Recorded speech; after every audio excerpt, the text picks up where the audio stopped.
Uno de los enigmas más desconcertantes del siglo XX es cómo un país devastado por la derrota de 1918, asfixiado por deudas y hundido en la Gran Depresión, logró en pocos años proyectar la imagen de una nación en plena recuperación.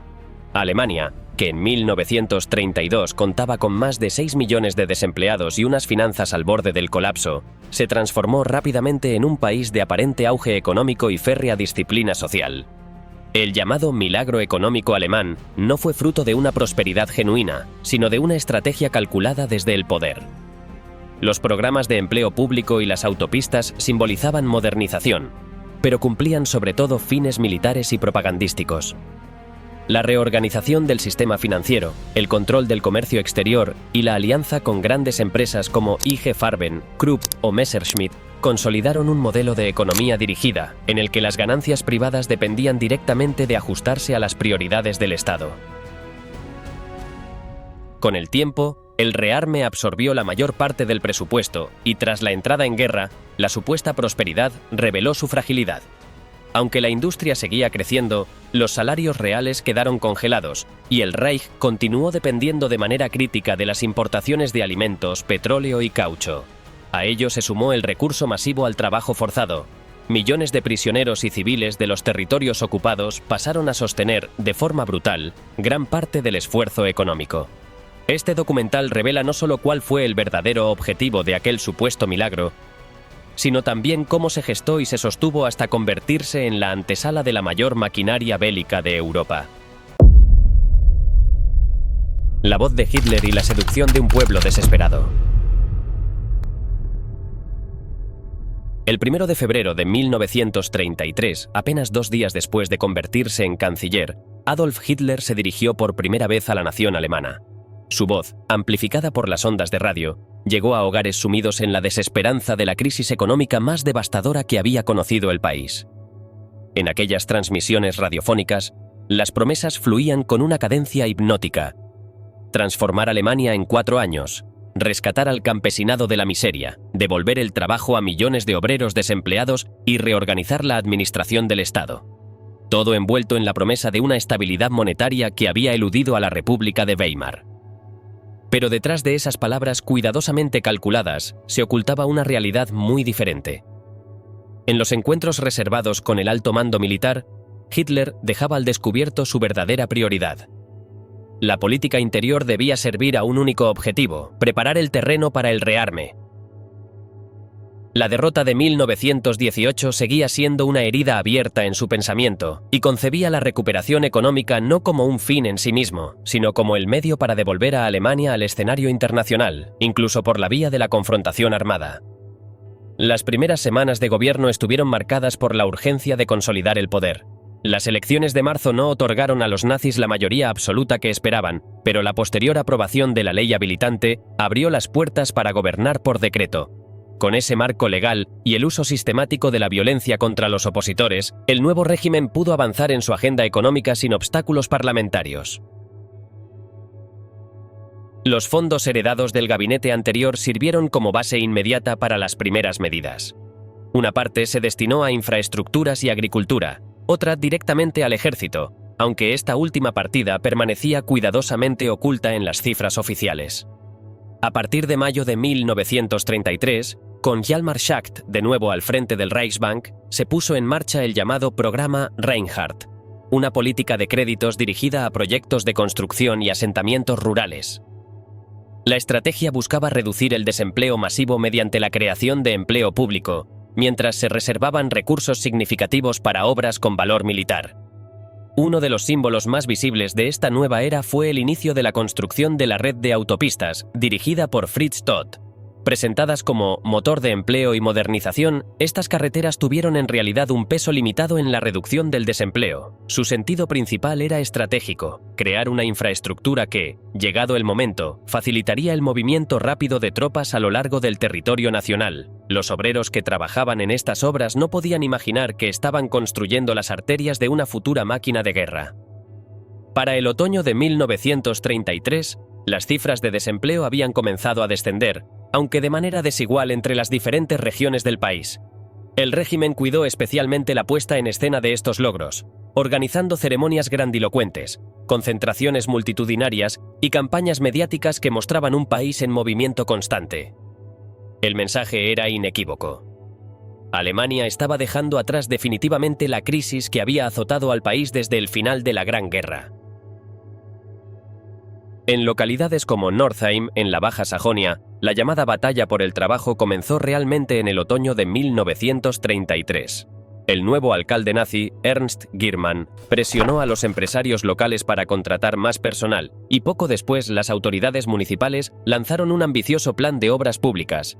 Se levantaron viviendas para aliviar el hacinamiento urbano, se restauraron edificios históricos y hasta se habilitó un teatro al aire libre en el bosque cercano, presentado como un espacio sagrado de tradición germánica. Detrás de esa fachada de símbolos arcaicos había un propósito pragmático: dinamizar el turismo local y vincular la modernización urbana con el ideario del nuevo régimen. En distintas regiones del país, los gobiernos locales reclamaban más recursos, alentados por el discurso oficial, que prometía una transformación sin precedentes. Hamburgo, que aún sufría tasas de desempleo por encima de la media nacional, elaboró proyectos faraónicos que requerían millones de marcos. Tales aspiraciones coincidían perfectamente con el mensaje transmitido por Hitler a los dirigentes del partido. La lucha contra el desempleo debía desplegarse en varias fases sucesivas. Las primeras medidas habían logrado contener la crisis, el programa Reinhardt representaba un segundo impulso, y la siguiente etapa, prevista para 1934, debía reforzar lo logrado, aunque ya no con el mismo énfasis en el empleo civil, sino orientándose hacia un objetivo mucho más amplio y peligroso: el rearme sistemático. Este giro estratégico estuvo condicionado por la frágil situación financiera internacional que atravesaba Europa. Desde 1931, las reparaciones de guerra habían quedado en suspenso, y las deudas europeas con Estados Unidos se habían convertido en un problema aparentemente insoluble. Alemania arrastraba pasivos de magnitud colosal, mientras sus exportaciones caían drásticamente por la crisis mundial y las políticas proteccionistas adoptadas por otros países. La necesidad imperiosa de importar alimentos, materias primas y combustibles agravaba la dependencia del comercio exterior, mientras la disminución constante de las reservas en divisas dejaba a las autoridades ante una disyuntiva fatal: sostener la recuperación interna o atender las obligaciones con los acreedores extranjeros. A diferencia de los gobiernos anteriores, que habían debilitado sistemáticamente la economía nacional para poder pagar sus deudas en el extranjero, el gobierno nazi eligió una estrategia radicalmente diferente. En junio de 1933, anunció que dejaría de pagar, de forma temporal, la deuda a largo plazo denominada en monedas extranjeras. Desde entonces, los pagos solo se harían en marcos alemanes, sin posibilidad de cambiarlos por divisas. En la práctica, Alemania estaba comunicando a sus acreedores internacionales que solo recuperarían su dinero si lo utilizaban para comprar productos alemanes, una maniobra financiera de consecuencias impredecibles. La decisión coincidió con un acuerdo secreto aún más trascendental: un plan de gasto militar de dimensiones inéditas en la historia europea. Más allá de los proyectos visibles en ciudades y carreteras, el rumbo económico del régimen se encaminaba hacia una transformación estructural que combinaba recuperación social con preparación bélica sistemática. El giro hacia el rearme no se limitó a planes internos. A finales de 1933, el gobierno decidió aumentar la presión financiera sobre los acreedores extranjeros. Tras la moratoria parcial del verano, que aún obligaba a pagar la mitad de lo adeudado, Schacht redujo en diciembre los pagos en efectivo al 30%. El gesto ofendió especialmente a Londres y Washington, porque afectaba también a los préstamos del Plan Dawes y del Plan Young, considerados prioritarios en la jerarquía internacional de pagos. La protesta británica fue inmediata, y en enero de 1934 se planteó incluso la posibilidad de confiscar ingresos de exportaciones alemanas en territorio británico. Mientras las tensiones diplomáticas con las potencias occidentales se intensificaban, la Armada alemana avanzaba en silencio hacia su propio plan de expansión. Con el beneplácito explícito de Hitler, el almirante Raeder proyectó una flota que superaba ampliamente las restricciones impuestas por el Tratado de Versalles. Incluía acorazados adicionales, portaaviones y un número significativo de submarinos cuya construcción estaba expresamente prohibida por los acuerdos de posguerra. Se trataba de un programa a largo plazo, con un horizonte temporal que llegaba hasta finales de los años 40, pero que exigía inversiones inmediatas y masivas, abriendo un nuevo frente de gasto militar en los astilleros del norte del país. Para la primavera de 1934, los presupuestos del Reich revelaban un incremento llamativo en el gasto militar que ya no podía ocultarse completamente. Francia, alarmada por estas cifras, abandonó las conversaciones bilaterales sobre limitación de armamentos. Sin embargo, Berlín negó sistemáticamente cualquier violación de los acuerdos internacionales, presentando las cifras como simples renovaciones de material militar existente. En paralelo, la maquinaria propagandística preparaba un gran despliegue para marzo de 1934, cuando se escenificó teatralmente la segunda ola de la batalla por el trabajo. El evento, transmitido por radio a toda la nación, mostró a Hitler visitando un tramo de autopista cerca de Múnich y dirigiéndose con su oratoria característica a 1 millar de obreros uniformados. La jornada fue organizada con precisión ceremonial milimétrica y reforzó la impresión cuidadosamente cultivada de un Estado que avanzaba unido hacia la recuperación definitiva. Pero detrás de esa imagen pública cuidadosamente construida, los fondos destinados a nuevos proyectos civiles habían sido congelados desde diciembre de 1933.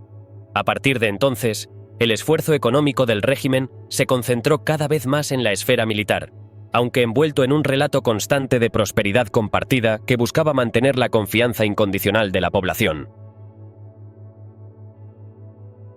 Hitler presentaba una visión seductora de prosperidad colectiva, asegurando que su objetivo era elevar el nivel de vida de todos los alemanes y embellecer el país, alejándose tanto de la austeridad de la República de Weimar como del ideal de escasez defendido por el bolchevismo. En este relato, el trabajador era ensalzado como parte esencial de la comunidad nacional, y el proyecto político se presentaba como una promesa tangible de bienestar compartido.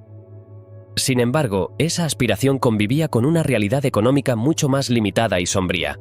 Los estudios estadísticos de la época confirmaban que Alemania estaba lejos de los estándares de riqueza de las potencias occidentales. El ingreso per cápita era aproximadamente la mitad del estadounidense y 1/3 inferior al británico. Incluso en 1935, tras varios años de supuesta recuperación, el nivel de vida promedio alemán equivalía al de países que en la actualidad consideraríamos de ingresos medios. Para la mayoría de los trabajadores alemanes, los salarios seguían siendo dramáticamente modestos. En 1936, más de la mitad de los contribuyentes declaraban ingresos anuales inferiores a 1.500 marcos, apenas suficientes para cubrir las necesidades más básicas. La alimentación absorbía casi la mitad del presupuesto familiar, y productos cotidianos como la mantequilla o el tocino representaban horas enteras de trabajo. Un estudio internacional llegó a calcular que un obrero alemán necesitaba al menos 4 veces su ingreso real para alcanzar el nivel de vida de un trabajador industrial de Detroit. Frente a esta realidad de privaciones sistemáticas, el régimen desarrolló una estrategia de productos del pueblo destinada a proyectar una imagen de modernidad accesible. El primer experimento fue el receptor de radio popular. En 1933, apenas 1/4 parte de los hogares alemanes disponía de aparato radiofónico, lo que limitaba dramáticamente el alcance de los mensajes oficiales. Para revertir esta situación, el Ministerio de Propaganda acordó con los fabricantes la producción en serie de un modelo estandarizado, bautizado Wolfsempfänger 301, en alusión directa a la fecha de la llegada de Hitler al poder. Su precio era considerablemente más bajo que el de los aparatos convencionales, y para facilitar la compra se ofrecieron planes de pago a plazos accesibles para la clase trabajadora. Con este dispositivo, cuidadosamente diseñado para captar únicamente las frecuencias alemanas, la voz del régimen entró en millones de hogares, transformando la radio en una de las industrias más dinámicas de la década. El éxito del Volksempfänger convirtió al modelo en referencia de los futuros proyectos de consumo masivo, estableciendo la idea de que el Estado podía movilizar la industria para democratizar bienes simbólicos de modernidad. Pero incluso en el ámbito de la vivienda, presentado como una prioridad social, los resultados fueron decepcionantes. El régimen retomó los asentamientos de emergencia iniciados en los últimos años de Weimar, presentándolos ahora como la base de una nueva forma de vida comunitaria. En la práctica, se trataba de construcciones precarias, sin servicios básicos y levantadas con materiales de baja calidad. Frente a las ambiciosas cifras anunciadas por la propaganda, apenas unas decenas de miles de viviendas fueron realmente construidas. banqueros y empresarios, socios estratégicos de la dictadura. La falta de soluciones reales en la vivienda y en otros ámbitos de la vida cotidiana contrastaba con la firme determinación del nuevo gobierno en la esfera política. Apenas unas semanas después de su llegada al poder, Hitler buscó apoyos más allá de la propaganda de consumo y de los proyectos locales. El 20 de febrero de 1933, en la residencia de Hermann Göring, un grupo reducido de industriales fue convocado a una reunión que marcaría un punto de inflexión. Tras una espera calculada, Hitler apareció ante ellos. No ofreció programas económicos detallados ni cifras concretas. Habló de la derrota de 1918, de la desintegración del sistema parlamentario y de la imposibilidad de sostener la economía de mercado en un marco democrático. Frente a los representantes de la gran industria y de la banca, prometió orden, liderazgo personal y el fin definitivo de la izquierda organizada. La inminente elección de marzo, aseguró, sería la última en mucho tiempo. Göring fue más directo. El futuro dependía de erradicar al adversario político y la industria debía asumir parte del costo. Hjalmar Schacht, recuperado como figura de confianza, concretó la propuesta. Un fondo de campaña de 3 millones de marcos. Las donaciones fluyeron en las semanas siguientes desde la química, la siderurgia, la banca y la energía. No se trataba de un respaldo ideológico sin fisuras, sino de una apuesta pragmática. Muchos industriales aún desconfiaban de la retórica extremista y del intervencionismo estatal que se insinuaba. Pero compartían un objetivo con el nuevo régimen: eliminar a los sindicatos, debilitar al movimiento obrero y contener un sistema de bienestar social que, desde su perspectiva, limitaba la rentabilidad empresarial. Gracias a esas contribuciones, el partido superó su asfixia financiera en un momento decisivo. Y tras la victoria de marzo, la relación entre el poder político y las élites económicas comenzó a transformarse. Lo que había sido un gesto de apoyo puntual pronto se convirtió en una estructura de control en la que la iniciativa emanaba desde arriba y la empresa privada quedaba subordinada a prioridades definidas por el Estado. Este giro se materializó con rapidez. Alemania seguía atrapada en la crisis financiera internacional y en la escasez de divisas, lo que restringía la compra de alimentos y materias primas en el exterior. En ese contexto, Schacht diseñó el llamado Nuevo Plan, de 1934. Su principio era sencillo, aunque sus implicaciones resultaban enormes. Ninguna empresa podía importar libremente. Cada operación requería autorización estatal, que priorizaba las compras estratégicas como hierro, petróleo o caucho. Para imaginarlo en términos sencillos, era como si todas las empresas tuvieran que hacer cola en una ventanilla estatal antes de poder traer cualquier producto del extranjero, y la administración decidiera quién recibía el permiso. Al mismo tiempo, las exportaciones eran incentivadas mediante subsidios, pero no como regalo. La propia industria financiaba ese apoyo a través de impuestos especiales. Se creó así un círculo cerrado en el que las compañías competían, pero dentro de reglas dictadas desde arriba. Para gestionar el sistema, se reorganizaron las asociaciones empresariales en grupos obligatorios que agrupaban tanto a gigantes de la siderurgia como a pequeños talleres, todos supervisados por el Ministerio de Economía. El control tampoco se limitó al comercio exterior. Para contener la inflación, el Estado intervino en la fijación de precios dentro del país. En la República de Weimar, esto se hacía a través de acuerdos voluntarios entre empresas, los llamados cárteles, que servían para evitar una guerra de precios entre competidores. Con la llegada del nazismo, esos acuerdos dejaron de ser opcionales y pasaron a ser impuestos por el gobierno. Era como establecer una tarifa única para todos los panaderos o herreros, dictada desde arriba, sin que nadie pudiera ofrecer un precio distinto. Además, se marcaron precios mínimos, se frenaron nuevas inversiones y se obligó a las empresas de ciertos sectores a fusionarse para formar grupos más grandes y manejables. Los empresarios aceptaron este marco porque, aunque restringía su libertad, les garantizaba beneficios y los protegía de la competencia extranjera.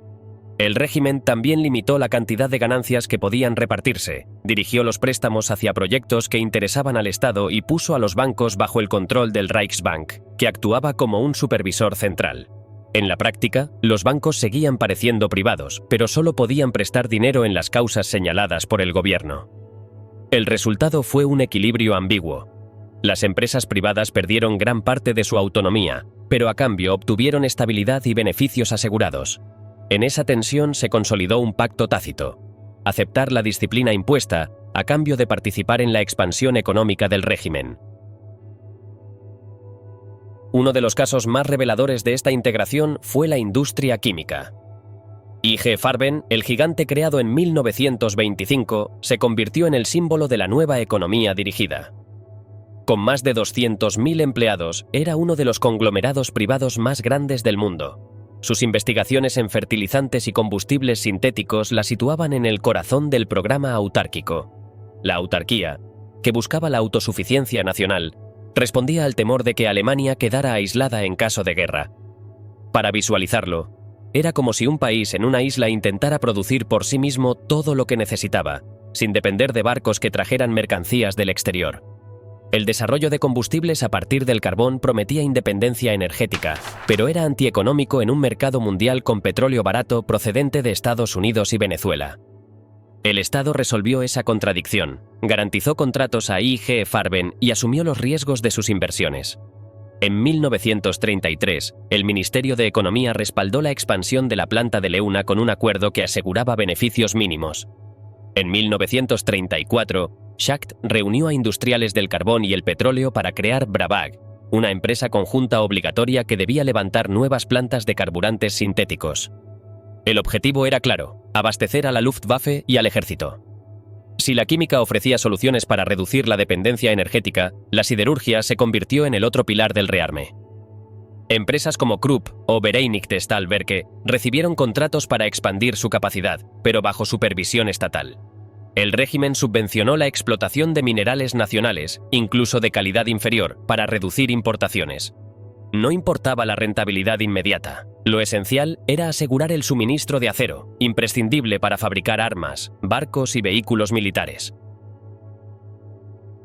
De la siderurgia a la aviación hubo solo un paso. Ningún sector creció con tanta rapidez como la aeronáutica. En 1933 apenas existía una industria relevante. 10 años más tarde producía decenas de miles de aviones y empleaba a cientos de miles de personas. El punto de partida fue la expropiación de Hugo Junkers, obligado a ceder su empresa al Reich. Desde entonces, el Ministerio del Aire, bajo Göring y Milch, controló directamente el sector.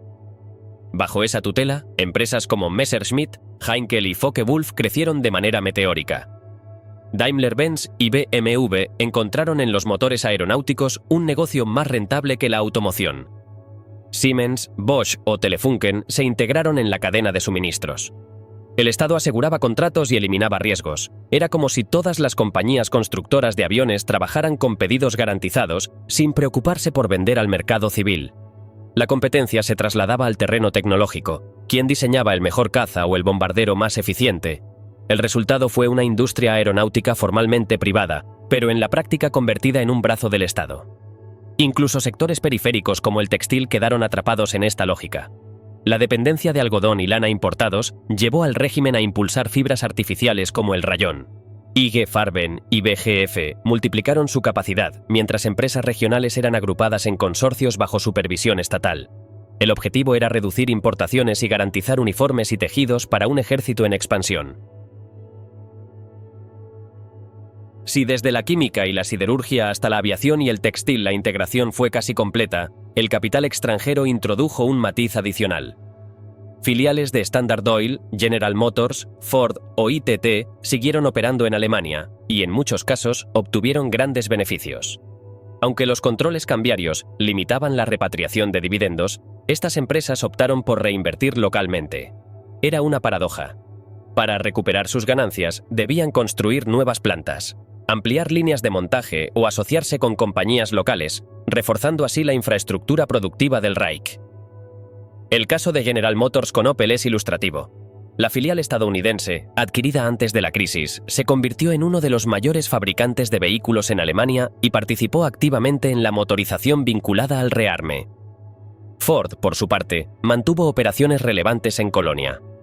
ITT, desde su control sobre la alemana Lorenz, participó en la expansión de sistemas de comunicaciones. Standard Oil colaboró en la transferencia de técnicas para combustibles sintéticos, aunque sus operaciones quedaron más vigiladas. Para estas compañías, el mercado alemán era arriesgado, pero demasiado lucrativo como para abandonarlo. De esta confluencia de intereses, la planificación estatal, la colaboración empresarial local y la inversión extranjera, surgió lo que algunos historiadores consideran el verdadero milagro económico del Tercer Reich, un crecimiento espectacular, orientado desde sus cimientos hacia la preparación bélica. La calma antes de la tormenta. Hitler acelera la guerra inevitable. A mediados de los años 30, los frutos del pacto entre el régimen y los empresarios parecían evidentes. La producción se expandía, la industria privada recibía contratos garantizados y el Estado aseguraba estabilidad. Para muchos observadores extranjeros, Alemania ofrecía una imagen de orden interno y dinamismo económico. Los Juegos Olímpicos de Berlín en 1936 y el pabellón alemán en la Exposición Universal de París en 1937 reforzaban esa percepción. La represión resultaba menos visible. Los campos de concentración reducían momentáneamente su número de prisioneros y el antisemitismo más estridente se atenuaba en el espacio público. Frente a esa apariencia de normalidad, los excesos internacionales parecían estar en otro lugar. La conquista italiana de Etiopía, las purgas de Stalin o la agresión japonesa en China. Sin embargo, bajo la superficie se gestaba una transformación profunda. Hitler y su círculo cercano no pretendían estabilizar lo alcanzado, sino preparar a Alemania para una expansión futura.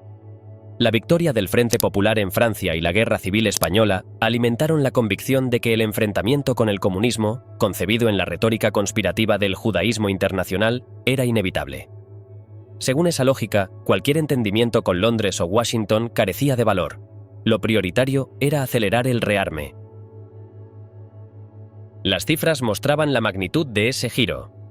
Entre 1935 y 1938, casi la mitad del crecimiento económico dependió directamente del gasto militar, y si se sumaban los proyectos de autosuficiencia en materias primas, la proporción alcanzaba 2/3. El consumo privado, que en 1935 aún representaba la mayor parte de la actividad económica, pasó a un lugar secundario. En 1938, 4/5 partes de los recursos estatales se destinaban ya a ejército y aviación. Alemania avanzaba hacia una economía de guerra antes incluso de que estallara el conflicto. El contexto internacional favorecía esa dinámica. La invasión italiana de Etiopía, la intervención alemana en España y la ofensiva japonesa en Asia multiplicaban los focos de tensión. En 1936, el pacto anti-Comintern selló la alianza con Japón y consolidó el eje Berlín-Tokio. Mientras Gran Bretaña, Francia y Estados Unidos confiaban en frenar la escalada mediante negociaciones, Hitler concebía el futuro como inseparable de la guerra. Lo que parecía recuperación nacional era en realidad preparación silenciosa para un enfrentamiento. El plan económico inicial de Hjalmar Schacht, diseñado en 1933, preveía un rearme gradual en 8 años. Muy pronto quedó desbordado. Lo que nació como esquema defensivo derivó en programa ofensivo. En 1935, Hitler anunció la creación de 36 divisiones permanentes, mientras la Luftwaffe duplicaba sus escuadrones y recibía nuevos modelos de combate. El Estado Mayor, bajo Ludwig Beck, reclamaba estar listo para actuar con agresividad. El rearme se convirtió en carrera contra el tiempo, no en cálculo financiero.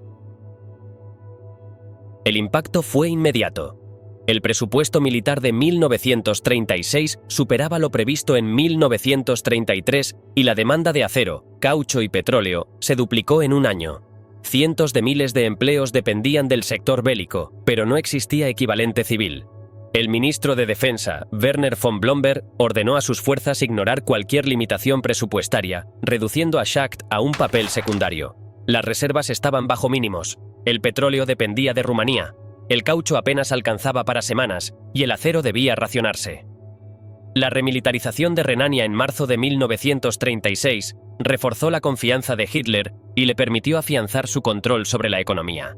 El 4 de abril nombró a Hermann Göring comisario de materias primas y divisas, desplazando a Schacht del centro de decisiones. Göring, decidido a priorizar el rearme sin atender a restricciones financieras, inauguró una etapa en la que la economía alemana avanzaría aún más hacia la lógica de guerra. Pronto afloró la contradicción estructural. Un memorando del general Friedrich Fromm advertía que el esfuerzo de rearme debía usarse pronto o sería insostenible. Mantener fábricas inactivas generaría desempleo, y mantenerlas activas exigiría un gasto imposible de sostener. En otras palabras, la estrategia conducía inevitablemente hacia la guerra en un plazo cercano. Mientras tanto, la crisis de divisas se agravaba. El Reich contaba con apenas 88 millones en reservas, insuficientes para cubrir importaciones estratégicas. Göring ordenó confiscar activos en divisas y metales preciosos, operación ejecutada por la SS.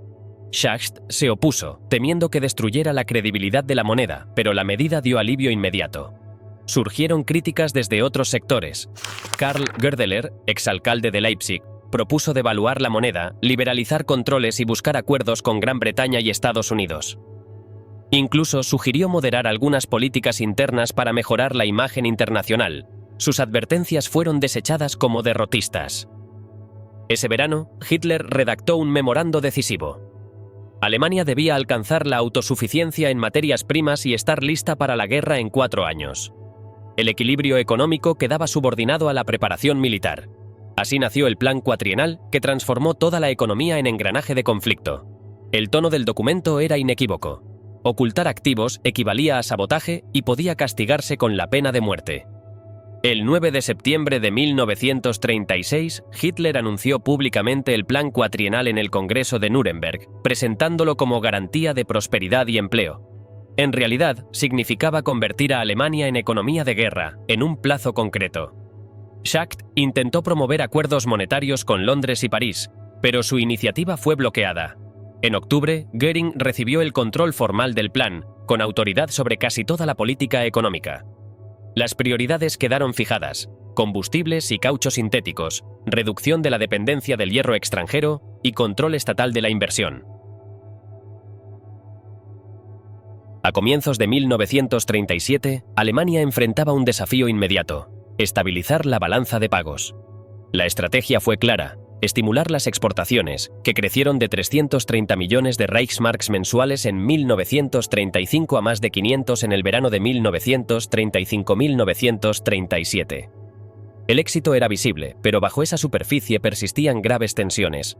El acero no bastaba para cubrir simultáneamente las demandas civiles, militares y de exportación, y las reservas de divisas seguían siendo insuficientes. Para enfrentar esa escasez, el régimen decidió explotar los yacimientos de baja calidad en Salzgitter. Los industriales del Ruhr preferían importar mineral extranjero de mayor pureza, pero Göring impulsaba la autosuficiencia como cuestión de seguridad nacional. Así, en 1937 se aprobó un plan para elevar la capacidad siderúrgica a 24 millones de toneladas con mineral propio. Lo que parecía un problema técnico se convirtió pronto en disputa política.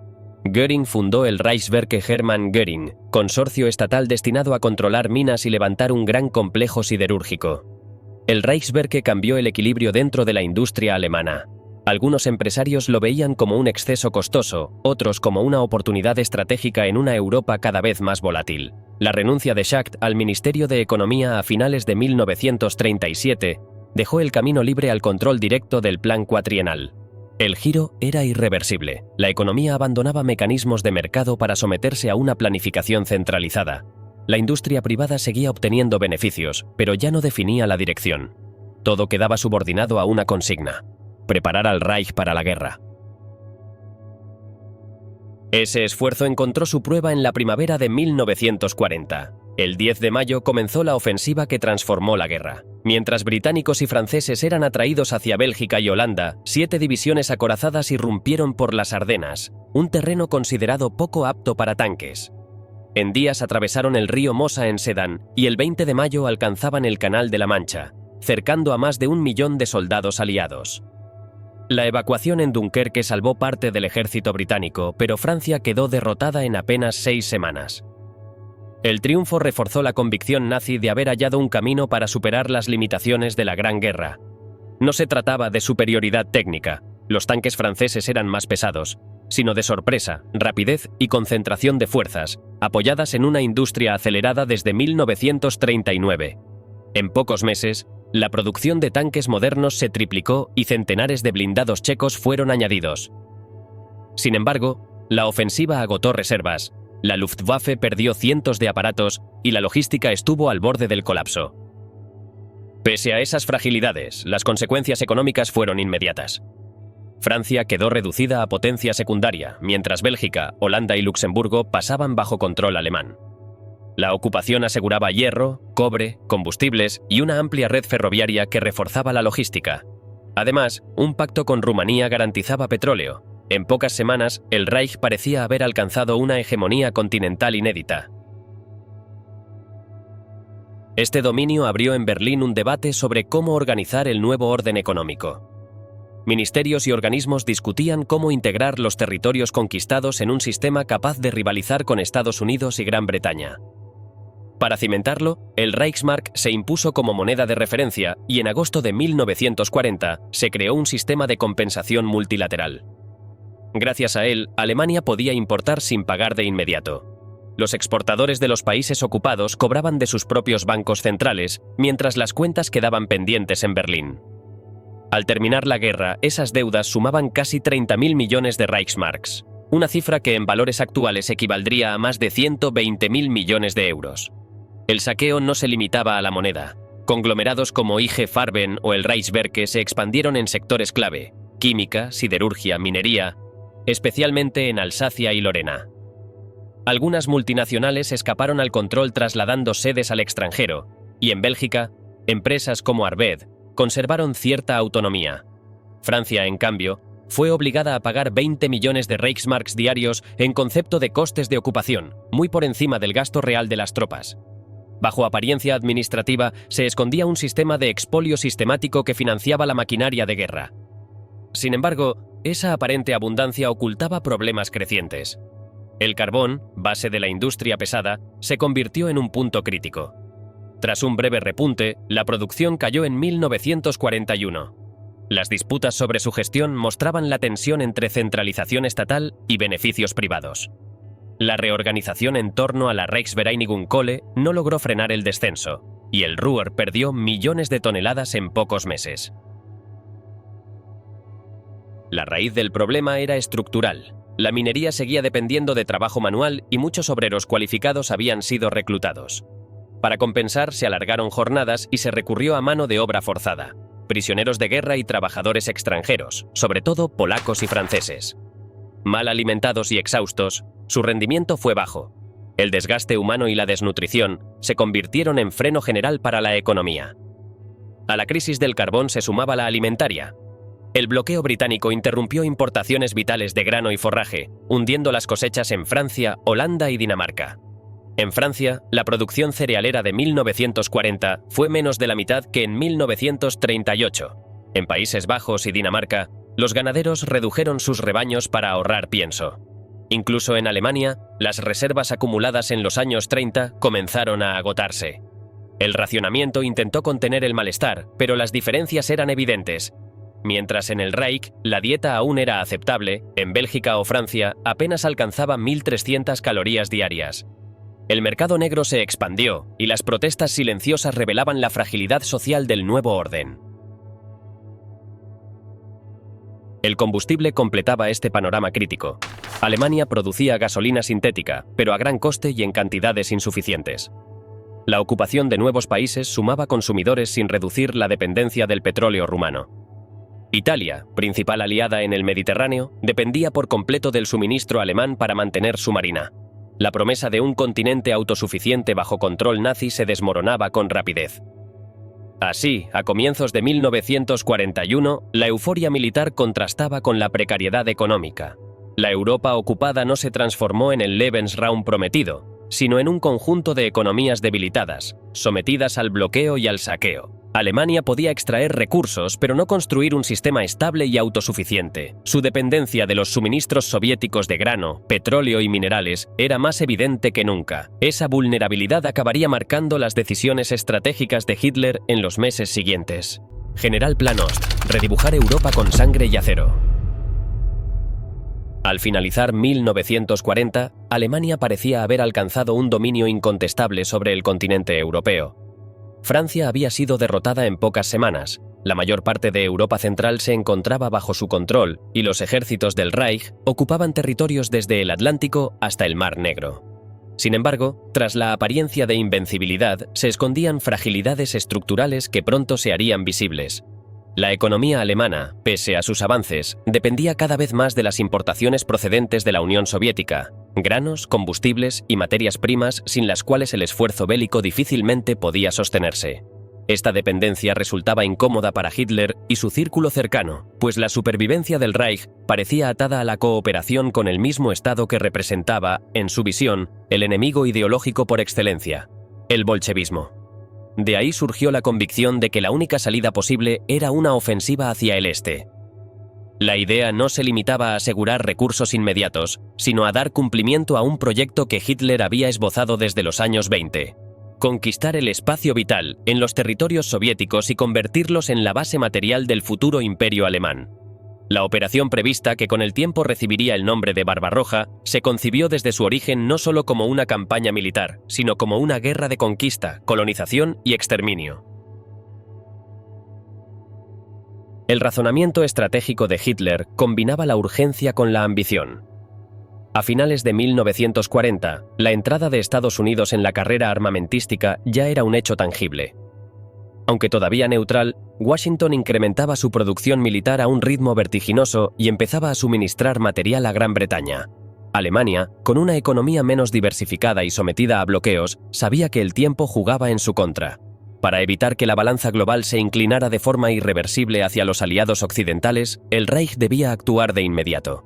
Confiado en la supuesta superioridad de la Wehrmacht, Hitler decidió atacar al adversario más grande en extensión, pero que consideraba vulnerable en cohesión, la Unión Soviética. Una victoria rápida prometía no solo derrotar a un enemigo ideológico, sino también garantizar el acceso a cereales, petróleo y minerales, recursos sin los cuales la guerra se volvería insostenible. Pero el proyecto no era meramente militar. Desde los primeros meses de la guerra, las oficinas de planificación del Reich habían vinculado la invasión con un rediseño racial y territorial de Europa. La experiencia en Polonia había servido como laboratorio: expulsión de poblaciones, instalación de colonos alemanes y confinamiento de los judíos en guetos. Aunque aquellos ensayos fueron caóticos, reforzaron la idea de que el Este ofrecía un escenario sin precedentes para aplicar tales políticas en una escala mucho mayor. El plan incluía de manera explícita la eliminación de millones de personas. La planificación agrícola de Herbert Backe preveía que la población urbana soviética sería privada de alimentos para garantizar el abastecimiento alemán. Este plan de hambre calculaba que entre 20 y 30 millones de habitantes morirían de inanición. A ello se añadía la orden militar de ejecutar sumariamente a comisarios políticos y funcionarios soviéticos. De esta forma, estrategia militar e ideología racial se fusionaban en una misma lógica. La guerra en el este no era solo contra un ejército enemigo, sino contra pueblos enteros considerados prescindibles. En esta tarea, las SS se prepararon para desempeñar un papel central. Los Einsatzgruppen, unidades especiales de intervención, fueron adiestrados para seguir de cerca a las tropas y eliminar a judíos, dirigentes comunistas y otros grupos catalogados como enemigos raciales. Paralelamente, se diseñaba el General Plan Ost, que contemplaba el desplazamiento forzoso de decenas de millones de eslavos para liberar tierras destinadas a colonos alemanes, aunque en fase inicial reflejaba la magnitud de las ambiciones del régimen: redibujar el mapa demográfico del continente a través de la violencia masiva. La invasión, prevista para el verano de 1941, generó una expectación sin precedentes en la dirigencia nazi. Para ellos, la Unión Soviética era a la vez enemigo a derrotar y vasto territorio capaz de absorber deportaciones, hambrunas y reasentamientos. La ideología ofrecía la justificación, pero eran las necesidades materiales las que imprimían urgencia al proyecto. En especial, la conquista de Ucrania aparecía como pieza clave para sostener al ejército y a la población alemana y para consolidar el control sobre la Europa ocupada. El 22 de junio de 1941 comenzó la Operación Barbarroja. Con ella se puso en marcha la mayor ofensiva militar de la historia, acompañada desde el inicio por políticas de exterminio y deportación. No se trataba solo de una prolongación de la guerra contra Gran Bretaña, sino de la apertura de un conflicto total donde ideología, economía y estrategia se confundían en un mismo objetivo: transformar radicalmente el orden europeo a través de la violencia sistemática. La invasión de la Unión Soviética desencadenó también una crisis de recursos humanos que marcaría al Reich durante el resto del conflicto. Las pérdidas fueron de una magnitud inédita para cualquier potencia occidental. Entre junio de 1941 y mayo de 1944, la Wehrmacht sufrió una media mensual de 60.000 bajas mortales. Ese ritmo obligaba a reponer constantemente tropas en un país que ya había agotado a una generación de jóvenes en edad de combatir. La primera solución fue reclutar adolescentes y hombres de mediana edad previamente exentos, muchos de ellos empleados en la industria armamentística. El traslado de más de 200.000 personas de las fábricas al frente durante 1942 provocó un dilema evidente. Cuanto más se nutría al ejército, más se debilitaba la producción militar. Alemania entraba así en un círculo vicioso en el que cada soldado añadido al frente implicaba menor capacidad para sostenerlo. Ante este escenario, el Reich volvió la mirada hacia la fuerza de trabajo extranjera. Millones de prisioneros de guerra y civiles de territorios ocupados fueron incorporados a la economía alemana. La magnitud del fenómeno fue tal que en 1944 más de una quinta parte de la mano de obra en Alemania procedía del exterior. En sectores clave como la aeronáutica o la minería, el porcentaje superaba el 40%. La guerra de Hitler dependía de brazos foráneos para mantenerse en pie. El encargado de organizar este proceso fue Fritz Sauckel, nombrado por Hitler en marzo de 1942. Su tarea consistió en reclutar, muchas veces por la fuerza, a millones de hombres y mujeres en toda Europa, especialmente en Polonia, Ucrania y Bielorrusia. Jóvenes de apenas 16 años fueron enviados a fábricas y campos, hacinados en barracones insalubres y sometidos a raciones mínimas. Tras la guerra, esta política sería recordada bajo un término elocuente: trabajo esclavo. El trato a los prisioneros soviéticos mostró la brutal contradicción del sistema. Tras el verano de 1941, centenares de miles fueron enviados a Alemania, pero las condiciones de maltrato y desnutrición causaron una mortandad masiva. La paradoja era evidente: al mismo tiempo que se exigía más producción para la Luftwaffe o la minería, se destruía la fuerza laboral que debía garantizarla. En regiones industriales como el Ruhr o Alta Silesia, se aplicaron sistemas de disciplina que vinculaban directamente el acceso a alimentos con el rendimiento. Quien no alcanzaba la productividad requerida veía reducidas sus raciones, entrando en un círculo de debilidad y muerte. En paralelo, el sistema de campos de concentración se expandió como una vía adicional de obtención de trabajadores. Bajo la dirección de las SS, los prisioneros fueron cedidos a grandes empresas como Siemens, BMW o IG Farben. A finales de 1944, 500.000 de reclusos trabajaban en la construcción de fábricas subterráneas, en proyectos de infraestructura militar o en líneas de montaje.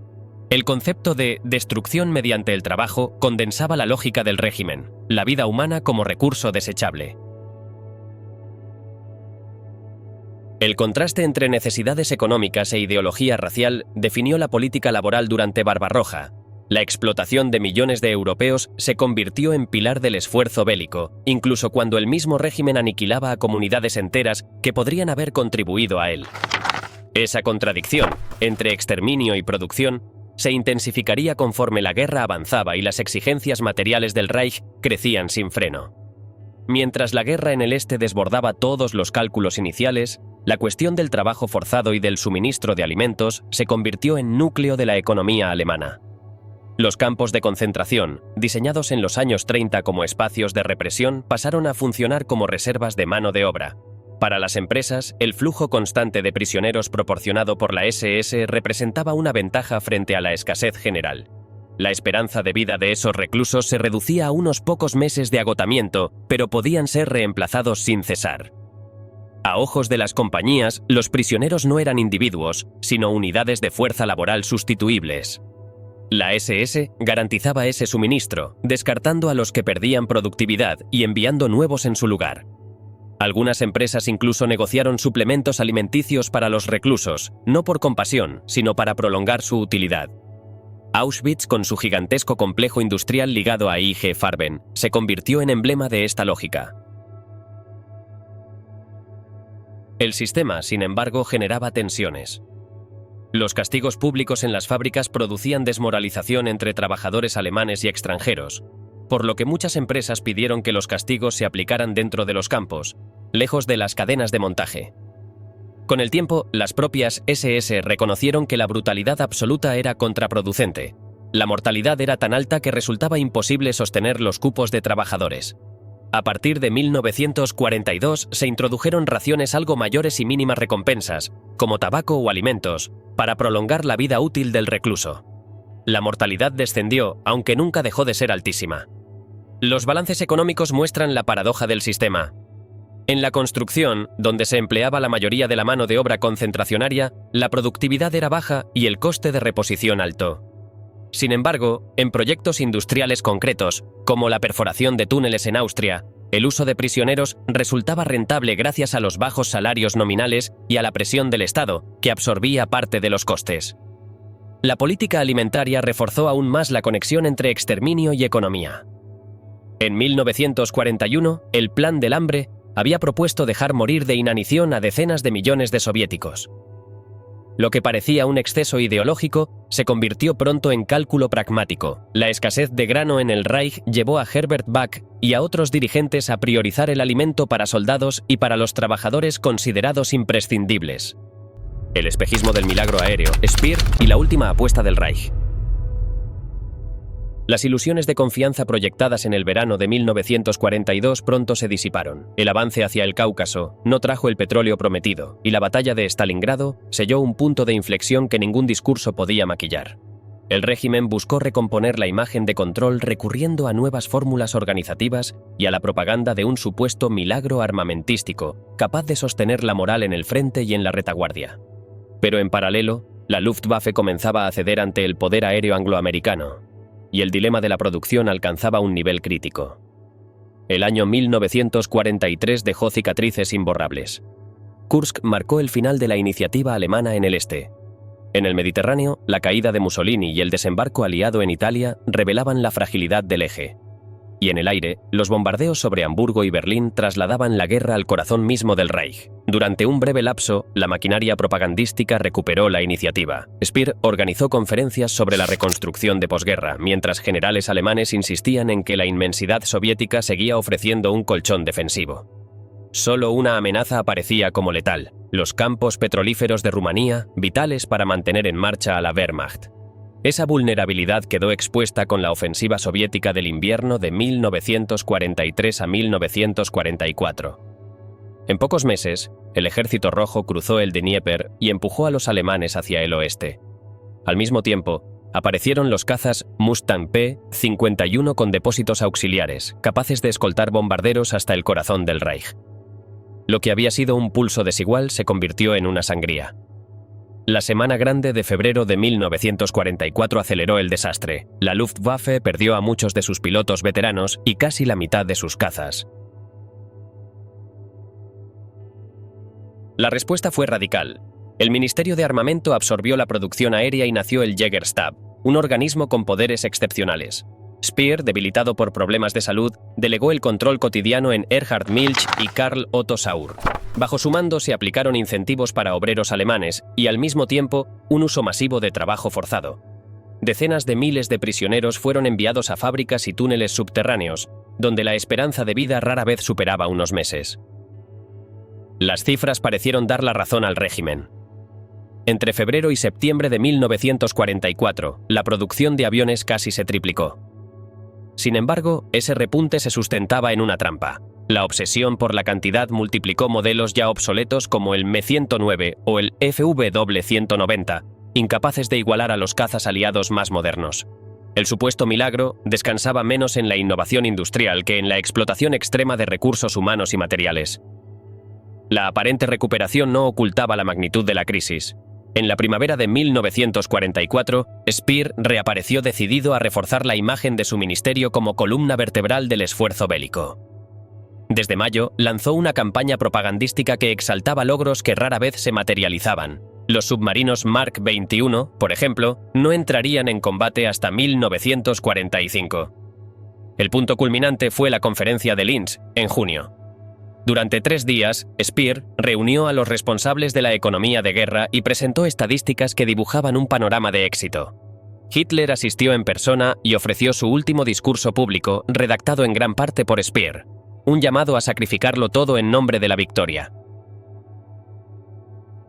Pero la realidad desmentía la puesta en escena. El desembarco aliado en Normandía mostró el colapso operativo de la Luftwaffe, apenas unos cientos de salidas frente a miles de vuelos enemigos.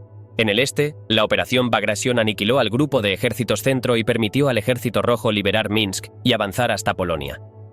Además, la liberación de Majdanek revelaba al mundo los horrores del sistema de campos. El conflicto había entrado en una fase sin retorno. Frente a la debacle, Speer consolidó su poder administrativo. En agosto de 1944, toda la producción de la Luftwaffe pasó a depender de su ministerio, logrando la concentración absoluta de la economía bélica bajo una sola autoridad. Sin embargo, esa centralización coincidió con un deterioro profundo de las finanzas. El coste de la guerra superaba con creces los ingresos fiscales, y el Reichsbank apenas contenía la deuda. A medida que los precios se descontrolaban y el mercado negro crecía, el dinero perdía valor real. Los incentivos monetarios ya no movilizaban a la población y el régimen se hundía en la coerción y el trabajo esclavo. Speer y sus asesores propusieron aumentar impuestos y reforzar el ahorro obligatorio, pero Hitler vetó cualquier medida fiscal de envergadura, temeroso de provocar descontento. El vacío de gestión aceleró la desintegración monetaria. Entre finales de 1944 y la primavera de 1945, la circulación de efectivo se disparó, mientras el poder adquisitivo de los salarios se desplomaba. Empresas y familias buscaban refugio en bienes tangibles, debilitando aún más la economía de guerra. El mito del milagro de armamentos sobrevivía en discursos, pero la estructura financiera del Reich se desmoronaba. En el otoño de 1944, la derrota era ya previsible. Lo que se discutía en Berlín era si la caída llegaría antes por el frente militar o por el colapso económico. La pérdida de Ucrania y de los campos petrolíferos rumanos reducía el horizonte de resistencia a meses. Speer confiaba en reservas, pero la devastación aérea desbordó cualquier cálculo. Tras Normandía, británicos y estadounidenses desplegaron más de 5.000 bombarderos capaces de arrojar 20.000 toneladas en una sola operación. Entre junio y octubre de 1944, lanzaron 500.000 de toneladas sobre Alemania, más que en todos los años anteriores juntos. El golpe definitivo vino con los ataques a las comunicaciones, canales, puentes y nudos ferroviarios. Para enero de 1945, la producción de acero del Ruhr había caído 2/3 respecto al año anterior. Grandes fábricas como Opel o BMW cerraban por falta de combustible. Incluso el Rin, antaño cubierto de residuos industriales, aparecía limpio. Las chimeneas ya no humeaban. Aún así, la propaganda seguía apelando a la resistencia, y Hitler lanzó la ofensiva de las Ardenas como un último intento de revertir la suerte. Fue un esfuerzo breve y costoso que apenas retrasó lo inevitable. En esas últimas semanas, las prioridades del ministerio ya no eran estratégicas, sino de mera supervivencia. Speer pedía controlar transportes y suministros mínimos, mientras buscaba salvar lo poco que quedaba de la infraestructura alemana. La guerra entraba en su fase terminal, pero el régimen se aferraba a prolongar la agonía a cualquier precio. El milagro había sido siempre un espejismo. Lo que quedaba era un Reich exhausto, sin petróleo, sin acero y sin futuro. A finales de abril de 1945, la guerra en Europa se acercaba a su desenlace. El 25 de ese mes, en Strela, tropas estadounidenses y soviéticas sellaron su encuentro a orillas del Elba. La escena fue emblemática, aunque el terreno mostraba la crudeza del conflicto, restos de un convoy de refugiados y cuerpos destrozados por la voladura de un puente improvisado. Para evitar que aquel momento quedara asociado al horror, la fotografía oficial se realizó al día siguiente en Torgau, donde la imagen del apretón de manos simbolizó el fin del Reich y el comienzo de un nuevo orden mundial. Ese gesto tenía un trasfondo económico y político profundo. La unión de estadounidenses y soviéticos en el corazón de Europa confirmaba que las dos potencias emergentes del siglo XX habían asumido el papel de árbitros del destino continental. La devastación de Alemania no podía entenderse sin el ascenso paralelo de Estados Unidos como fuerza industrial y financiera, y sin la transformación de la Rusia zarista en un Estado capaz de movilizar recursos a una escala inédita bajo el mando bolchevique. En Torgau quedaba sellada no solo la derrota militar del Tercer Reich, sino también el desplazamiento del centro de gravedad mundial hacia Washington y Moscú. Hitler interpretó siempre los acontecimientos a través del prisma de su ideología. En sus últimos meses culpaba a Roosevelt, al que describía como instrumento de un supuesto complot judío global, de haber frustrado su proyecto de dominio continental. Sin embargo, en 1933, la situación era muy distinta. El colapso del sistema financiero estadounidense y la decisión de abandonar el patrón oro habían debilitado la influencia de Washington en Europa, lo que facilitó la consolidación del régimen nazi. Esa coincidencia histórica resultó decisiva. El ascenso de Hitler se produjo justo cuando la potencia que podía haber frenado sus aspiraciones se replegaba temporalmente de la escena internacional. Ya en sus escritos de finales de los años 20, Hitler había planteado con claridad el desafío que suponía la pujanza estadounidense. A su juicio, Alemania debía responder creando un espacio vital propio que equilibrara el potencial de un continente como Norteamérica. Esa visión convertía la expansión hacia el este en objetivo irrenunciable y subordinaba cualquier política económica interna a la preparación de la guerra de conquista. La remilitarización acelerada y la redistribución de recursos hacia la industria armamentística fueron, por tanto, rasgos estructurales del régimen desde sus primeros años en el poder. La eficacia de esta movilización no se explica solo por la coerción estatal. La crisis de la Gran Depresión había debilitado a las élites empresariales, que aceptaron sin gran resistencia la intervención del nuevo gobierno. Los beneficios industriales, el orden autoritario y las alianzas tácticas entre Estado y compañías facilitaron una colaboración que convirtió al Tercer Reich en un sistema eficaz en la conversión de riqueza civil en capacidad bélica. Cuando los ejércitos aliados se encontraron en el Elba, ese proyecto había llegado a su límite. Alemania había logrado movilizar recursos a un nivel sin precedentes para un Estado capitalista en tiempos de paz, pero el enfrentamiento con potencias de dimensiones económicas superiores resultó insostenible.